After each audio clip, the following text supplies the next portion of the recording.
আসসালামু আলাইকুম। সম্মানিত দর্শক শ্রোতা ভাই ও বন্ধুগণ, আজকে আপনাদেরকে বলবো কিভাবে শীতকালীন চাষ করবেন দেশি ট্যাংরা ও থাই জাতের পাঙ্গাস মিশ্রভাবে। তো চাষি ভাইরা, থাই জাতের যে পাঙ্গাসগুলো রয়েছে এগুলা উপর থেকে প্রচুর পরিমাণ অজস্র খাবার খেয়ে থাকে। এই মাছগুলো খাওয়ার পর, থাই জাতের পাঙ্গাস মাছগুলো খাবার খাওয়ার পর যে পায়খানাগুলো করবে ওগুলা মাটির নিচ থেকে বসে আমাদের এই দেশি ট্যাংরা মাছগুলো খেয়ে বড় হয়ে যাবে কোনো খাবার ছাড়াই। মাত্র 6 মাসে বাজারে বিক্রি করতে পারবেন। আমাদের এখানে বর্তমান অ্যাভেলেবেল 1 ইঞ্চি, 1.5 ইঞ্চি, 2 ইঞ্চি, 3 ইঞ্চি পর্যন্ত সকল সাইজের দেশি ট্যাংরা মাছের পোনা রয়েছে।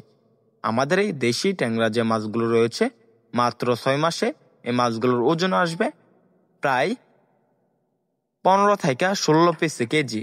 তখন এই মাছগুলো ভালো বাজার মূল্য থাকবে। তখন এই মাছগুলো দেখা যাচ্ছে প্রায় থাই জাতের পাঙ্গাস মাছের সাথে মিশ্রভাবে চাষ করলে অল্প দিনে বাজারজাত করতে পারবেন। এই মাছগুলো অল্প দিনে চাষে লাভবান হতে পারবেন দেশি ট্যাংরা ও থাই জাতের পাঙ্গাস মিশ্রভাবে চাষে। তো তখন দেখা যাচ্ছে থাই জাতের পাঙ্গাস পুকুরে চাষ করলে প্রচুর পরিমাণে খাদ্য নষ্ট হয়, মানে প্রচুর পরিমাণে খাবার আপনার অপচয় হবে। তখন মাটির নিচ থেকে দেশি ট্যাংরা বসে বসে এই খাবার খেয়ে বড় হয়ে যাবে বিনা খরচে। তাই আপনারা মিশ্রভাবে চাষ করেন। বাংলাদেশ মৎস্য গবেষণা কৃষি ইন্ডাস্ট্রির এর পরামর্শক্রমে আমরা যেভাবে চাষ করি আপনারা এভাবেই দেশি ট্যাংরা ও থাই জাতের পাঙ্গাস মিশ্রভাবে চাষ করেন।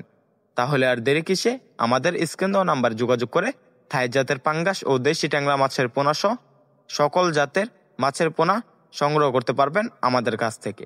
আমাদের ভিডিওটি ভালো লাগলে আমাদের চ্যানেলটি সাবস্ক্রাইব করে আমাদের পাশে থাকেন। ধন্যবাদ।